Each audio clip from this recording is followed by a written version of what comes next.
Despite clinching multiple NL Central championships in recent years, the Milwaukee Brewers faced a mountain of doubt heading into the 2024 season. With the departures of several key figures like David Stearns, Craig Counsell, and ace pitcher Corbin Burnes, along with injuries to Brandon Woodruff and Devin Williams, the odds were definitely stacked against them. Most experts expected the Brewers to finish near or at the bottom of the Central heading into the year. Yet, the front office did what they do year after year, relying on under-the-radar free agent signings and a roster filled with unproven players. Fast forward 6 months, and the Brewers have gone against everyone's projections for the year. Out of the 187 days of the MLB season, the Brewers have managed to hold first place in the Central for 180 of them. Quite a remarkable feat for such an underrated club. They currently hold one of MLB's best records and run differentials, and they've achieved numerous defensive and offensive milestones throughout this pretty impressive 2024 season. Because not everyone is familiar with these players, today we're going to be taking a look at the Brewers' key contributors in the 2024 season, showing how they were able to achieve such a successful year.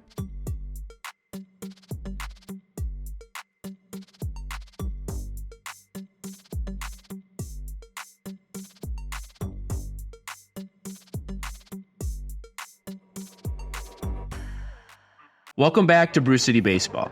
If you're new here, take a second to hit that like button and subscribe so you never miss a video. If you've been here before and you're already subscribed, you're the best. I appreciate you. Now let's get right into today's video, starting with the man pulling the strings. One of the biggest differences in this club is the new manager, Pat Murphy. He has instilled a new style of baseball in Milwaukee, earning him not only the respect of his players, but also the admiration of fans. It's no wonder why Craig Counsell is no longer Mr. Milwaukee, as it's actually Murph who receives the loudest cheers during starting lineups, showcasing the connection he's built with Milwaukee. He's instilled a new attitude into this club to go out there and win the night, and to battle for all 27 outs, and it's shown this year through their fiery play style on a few occasions. Either way, this crew fights to the end no matter what. Coming into the year, most people would have expected that a bounce back from the crew would be equal to a bounce back from Yelich. And for the first 4 months of the year, this kind of seemed to be the case. Yelich put together another all-star year and looked much more like his former MVP self. However, carrying the team took its toll, and Yelich ultimately required season-ending back surgery. His absence is obviously a massive blow. As Murph would say,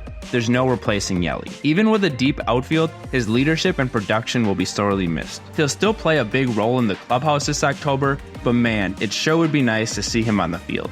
It sucks, you know. There's really no other way to put it other than it sucks. It's terrible. In his paycheck campaign, Willy Adames has put together one of the best shortstop seasons in Brewers history. Not only did he shatter his own record for home runs in a season by a shortstop, but he also became the first in team history to join the 30-20 club at shortstop. Adames started 156 consecutive games before finally taking a day off after they clinched the division. His clutch hitting has tied Ken Griffey Jr. for most 3-run home runs in a season with 13. Yeah, 39 of his MLB's second best 112 RBIs come from just those clutch hits alone. Adames has proven that despite how his swing looks sometimes, he's not just a power hitter, as he's become the biggest threat in the Brewers lineup and earned himself a hefty paycheck this coming off season. One of my expectations heading into this season was for William Contreras to take a big step forward at the plate, and boy has he delivered. He lit up the league at the start of the year, and despite some slower stretches, has consistently been one of the most productive catchers in the game, putting together a 4.7 WAR season and an OPS of 831 to match his 23 homers. His offensive development has been key, as Contreras has locked down the middle of the order all season, hitting for both power and average. Probably the biggest story of this season has to be rookie sensation Jackson Chourio, that has every Brewers fan really excited for what this kid can do moving forward. After a tough start in April and May, he exploded onto the scene in June, boosting his batting average and OPS to 274 and 793 on the season. Since the All-Star break though, Chourio has ranked among the best hitters in the National League, batting .310 with a .926 OPS and 12 homers, effectively replacing much of Yelich's production in left field. His incredible emergence has his name in the conversation for Rookie of the Year honors, and he made history by joining the exclusive 2020 club, which is just my way of saying that he made the 2020 club at 20 years old. But impressively,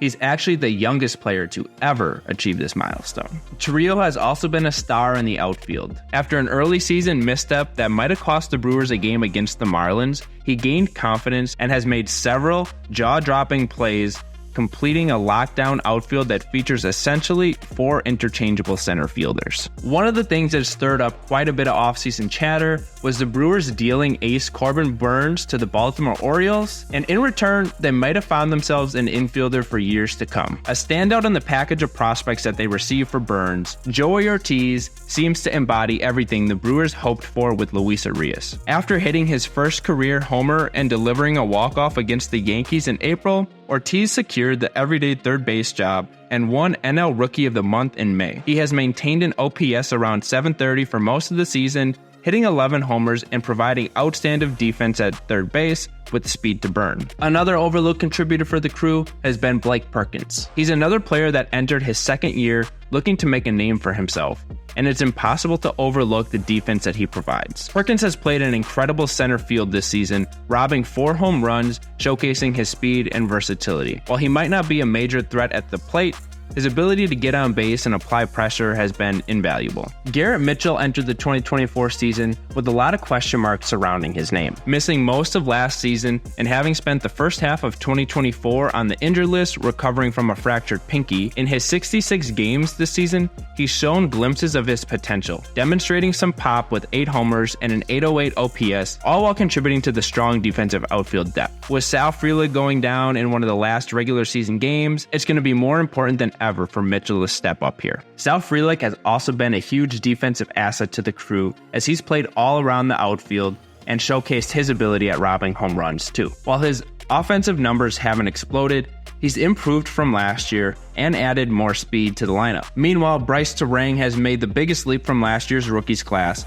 looking like a Gold Glove contender at second base, and has been an excellent leadoff hitter for the crew. His chemistry with Adames has been unmatched, demonstrating his natural instincts in the field as those two can turn two better than anybody. Real quick, a few other notable contributors for the crew. I have our Gary Sanchez, who's had a bounce back year in 2024, hitting 10 homers in just 237 at-bats, and providing Contreras with the necessary days off. Also, there's Rhys Hoskins, who's still regaining his form post-ACL tear, but has still shown the power that we've seen in years past. While his batting average and defense could be better, the pop and clutchness that he brings, along with the veteran experience, is invaluable to this young squad. There's also Andrew Monasterio, who's had a pretty disappointing season compared to 2023, but he continues to play the role of a reliable utility man and teammate of the year. Also, Jake Bauers has struggled offensively, but has contributed with some clutch homers, mainly providing athleticism and defensive support off the bench. Now we'll move to the other side of the ball and how the Brewers are able to get 27 out. Starting with their ace, Freddie Peralta has certainly faced his battles with inconsistency this season. Many of his struggles stem from nibbling around the zone and rising pitch counts. Freddie seems to try and be too fine at times, but still has that ace stuff in him.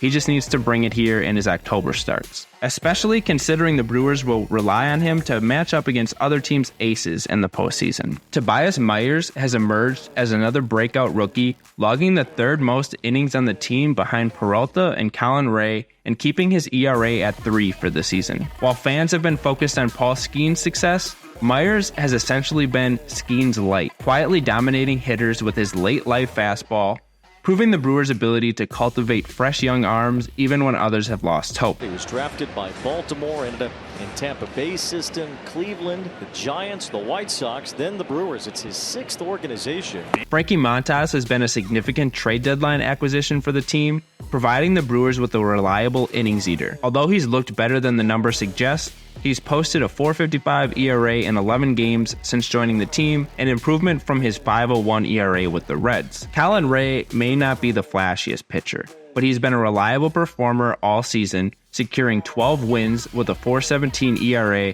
that was really inflated due to a few blow-up starts, namely against the Rockies and the Giants. Aaron Savali, another trade acquisition, has pitched 74 innings and limited opponents with a .353 ERA, contributing solidly to the rotation. But with this bullpen behind him, the Crew starters really just need to be good enough. This bullpen boasts the best ERA in the National League at 3.17, remaining consistent with a monthly ERA below 4. Notably, June and September featured ERAs in the 2s. Obviously, there's Devin Williams, who after missing the first 4 months with a stress fracture, reclaimed his role as Brewers' lockdown closer and looks primed for the postseason. Trevor McGill stepped up admirably while Williams was sidelined, holding down the closer role for most of the season. Now, slotted into the 8th inning, the back end of the bullpen is stronger than ever with his triple-digit fastball and nasty knuckle curve. Joel Payamps, a key piece in 2023, but he's finished strong, going scoreless in 22 of his final 24 appearances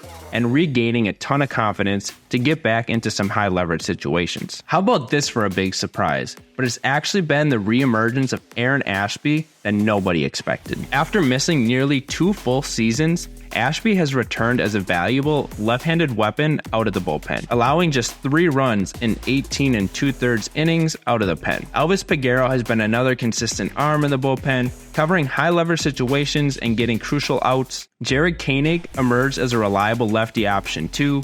Though a forearm injury slowed him down in the middle of the season, he's gotten back to form. Brian Hudson, despite an impressive first half worthy of an all-star selection, leads the Brewers pitching staff in WAR and has the potential to be a game changer upon his return from injury. Although his velocity seems to be down, that could be a concern. Put all these pieces together and the Brewers have a really well-rounded club that can accomplish a lot of things. For example, as a team this season, they have made headlines recording 9 grand slams, which ranks second in MLB only behind the Diamondbacks with 11. Consistent with their never give up attitude, their 39 comeback wins is good for 4th in MLB, not to mention the clutch 304 2-out RBIs, which trail only the Dodgers' 312. They rank first in sprint speed across the league at 28.2 meters per second, boasting speed demons like Jackson Chourio, Bryce Terang, Sal Frelick, Blake Perkins, Joey Ortiz, and even Willy Adames. These speed demons also rank second in stolen bases with 208,